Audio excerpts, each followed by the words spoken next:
Hey everyone, welcome to the Anderson Bros Outdoors. I'm Jake, and today we're going to cover what I have in my trail bag, so stay tuned.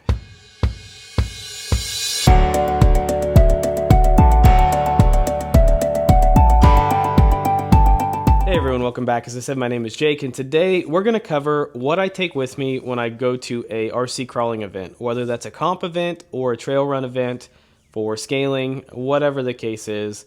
I carry a bag, and I'm going to go over the contents of that bag and what I would put in it for an event, because I've had a lot of questions in relation to, hey, what do you take when you go out trailing? What do you put in your bag? Things of that nature. So I'm going to cover that today. First things first, I'm using this old Army bag. I got it from my local surplus center. It's the same thing that I carried when I was in the Army. These bags are fantastic. They're extremely durable. They're extremely modular. And, kind of like a one-size-fits-all. They have wide adjustments for the shoulder straps. They have a strap for the front to keep the straps together on your chest more, to keep the bag from sinking back on the bottom of your back. There's a little plastic plate in the back portion to keep the bag up straight and on your back firm. And like I said, there's modularity everywhere with these straps. Now, there's three main reasons that I carry this bag. First and foremost is nostalgia from my time in the service. The second thing is these straps here. I use these to wrap around a secondary truck that I carry with me for the event that my first truck breaks down, or maybe I want to take two trucks and record two trucks that day. So I simply just wrap this strap around the rear axle, and then I wrap this strap around the other side of the rear axle, and it just hangs on the bag. And it works really well. That's really the second reason, and then the third reason is durability. I've had this bag for probably 10 years now, and you can see that it's still in relatively decent shape. It's dirty, it's been worn, but it doesn't have any holes. The zippers still function as they should, and there's nothing wrong with it, so why would I replace it? The next thing that I'm going to cover is what's inside the bag. So if we open the bag up, we're going to start with the big pocket. So the big pocket, I typically carry the radio for the second truck if there's another radio.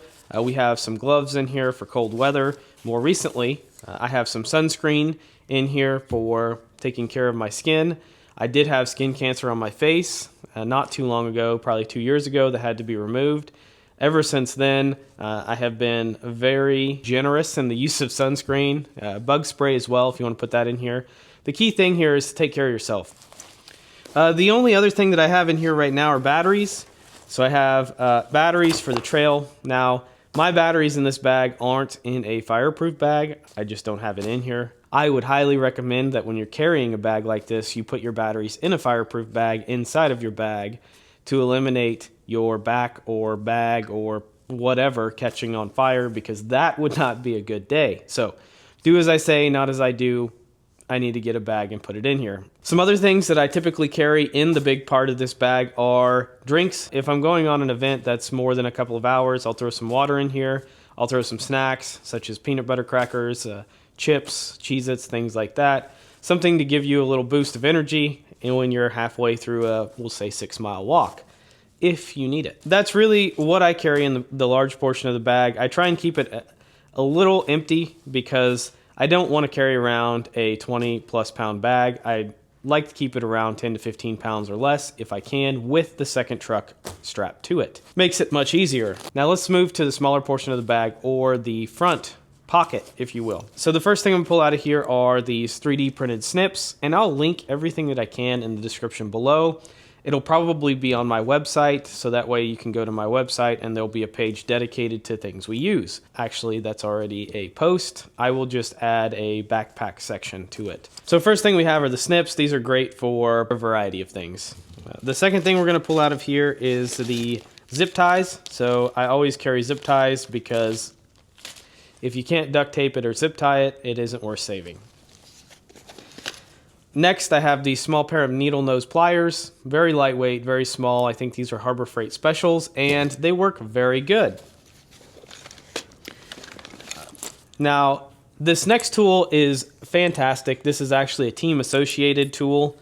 All of the bits and drivers are actually in the handle. So We have a 1.5, a 2, a 2.5, and I believe a 500 thousandths hex driver, and then we have a 5.5 millimeter and a 7 millimeter nut driver. This thing is fantastic. I would not use this regularly. The tips on it are not as good as MIP, but for a trail fix, this is easily going into your pocket or your bag. It's very lightweight, and they're only like 50 bucks. So I grabbed one, and it has been wonderful for my trail fix experience. Just note that these drivers are not as long as your typical drivers. So say you bought or purchased an MIP driver and wanted to put in there. Two additional tools here. We carry an 8mm MIP nut driver. We also carry a 3/32 hex driver for our Vanquish SAE wheels. To show you what that looks like, you can see that the MIP tool is actually probably 1 inch to 1.5 inches longer than these associated tools. So you don't purchase this tool thinking you're going to put the MIP tools in it, because they're not going to fit. These are the key tools that I bring with me. They cover almost everything for every truck that I have. If I were going to bring some additional tools, it would be scale hardware tools for SAE and metric. So nut drivers for the Vanquish scale hardware, and then also nut drivers for the non-Vanquish metric scale hardware. What else do we have in here? We have some battery adapters. Some of my trucks are stock, and they come with these Spectrum style plugs, where I run the XT style plugs, and so it makes it much easier for me to have a running truck if I forget to grab the adapter before I leave the house. Moving on, we also have this plastic container here. I don't know where I got this. It's some random container. It looks like I got it from some ball bearings maybe. Inside of this container, we have an assortment of different things for trail fixes. So first we have a bag of body clips. We have a spare receiver for the Noble. In the event that I'm carrying my Noble and maybe the stock receiver or other receiver burns out for whatever reason, we have an extra battery strap. We have some tuner card cable. We have some rod ends. We have assortment of screws, really a variety of different things, some 5mm nuts, some 8mm nuts, and some 7mm nuts for the different trucks. So as an example, if you're carrying around a Vanquish Portal truck, it's going to be an 8mm nut. If you're carrying around a Vanquish straight axle truck and really many other trucks, those are going to be 7mm nuts. So I have some of those, and then I also have some 5.5mm nuts for the M3 screws. Bunch of different M3 screws, and you can kind of see there. It's just a variety of lengths, sizes, buttons, caps, things of that nature. It's not meant to be a permanent fix. It's meant to be a trail fix to get your truck back to your truck and still have fun with it. Moving on, we have the Radio Master 4-in-1 module for my Radio Master MT12. We have more batteries in here. So typically the big area for the bag is going to house the freshly charged batteries, and then when I get done with them, I put the batteries in the small area so I know that that battery is dead or needs to be charged. Some other things that I have in here is we have some tuning cards. So these are some Hobby Wing tuning cards. This one is really going to be the one that you use primarily, but this one is great for checking batteries. It's got the battery checker on this side, and then also it does tune some of the newer Hobby Wing stuff. Ever since the Fusion 2-in-1 and really the 1080, 1060 era, these are a staple for your bag, especially if that's what you're running. I know a lot of people have the Fusions, and I can't tell you how many times I've pulled this out to help somebody change the direction of their motor or turn the punch up or down or whatever the case is. So definitely a must-have. I do have some spare 2S LiPos in this bag. So these LiPos are for my MT12 Radio Master radio. And I've had it die before, and so now I carry some spares to make sure that I can get the radio going. This is the top hat for it for the radio itself. We have some more battery adapters. So you can never have too many of those or too many different styles of those, really. And yeah, it looks like it covers it. We have some different camera mounts, things like that in there, but that's really what I carry in my bag. So that about covers everything that I have in my bag. You can also carry different screws or nuts depending on the truck that you're taking.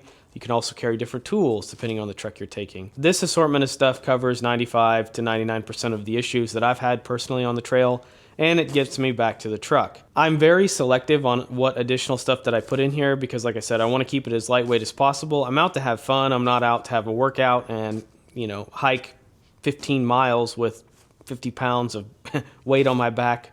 That's no fun. I've been there, I've done that. So when you do pack your bag, make sure it is stuff that you absolutely need, and make sure that you're not killing yourself in the process trying to lug around a 100-pound pack out. Like I said, some additional stuff that we could carry in here is double-sided sticky tape, grease, Loctite, different types of zip ties, different types of tools, things of that nature. It's really going to depend on the situation and what you're doing. This doesn't just have to be for RC crawling. This could be for other stuff too, like bashing or whatever the case is. But typically with RC crawling, you do a lot of trail stuff, which takes you far away from your vehicle. And so that is why I carry everything that I carry. Now, to kind of show you what this looks like, we'll take this scale trail truck here. This is a TFL Bronco. What I would do to carry it or take it with me as a secondary truck is I would simply just wrap the strap around the rear axle on either side of the diff, strap it into place, so like such,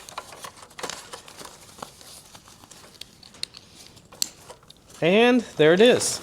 Just carry it around just like that. So it keeps the truck nice and high, so the weight is not down low where it's killing your lower back. It's strapped basically to your shoulders, and then what you can do is you can put it on your back, so like such.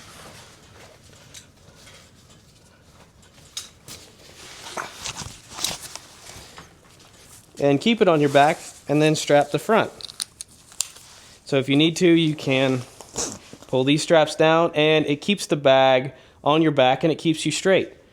So it's not extremely heavy. It makes carrying around the truck relatively easy. It doesn't do a whole lot of movement back there, and you still have your hands free. You can also wrap your strap for your radio around your body, just like normal, or you could just get a little strap that hooks here between these two straps. So there you have it, folks. My backpack, my stuff. I would say this bag right now with the truck is probably around the 8 to 10 pound mark, and it's completely fine. I could walk probably 10 miles with this and not have a lot of issues. So there you have it, folks. What Jake does for trail carry and why. We appreciate you making it this far. Huge shout out to the TABO club members, and as always, we hope you have a great day.